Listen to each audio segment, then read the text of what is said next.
So for today's video guys, pwede na nakahekte ko na guys. Huli ko sa biko na guys.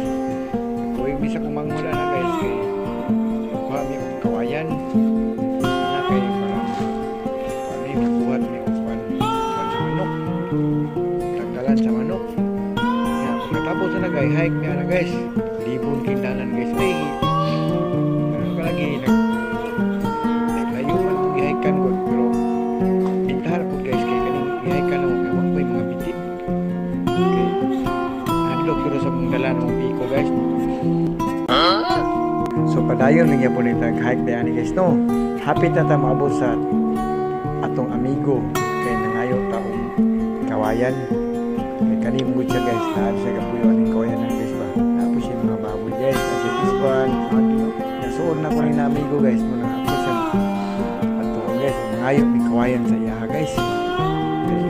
Now, ay lang tuloy anime ni guys, taga-anime. Okay. Anak, karon guys, namutol na ni. Namutol ni kawayan na guys, pas forward lang ko kanina guys.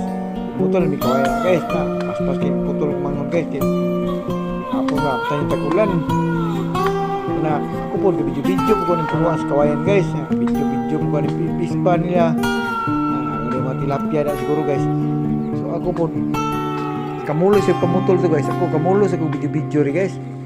Kamulo sa kong video na palibot, video sa mga palibot. Sumo din akong nasagap karong hapon guys na kita mag-video tapos lahi ang magputol muna. Lalim. Muna to guys.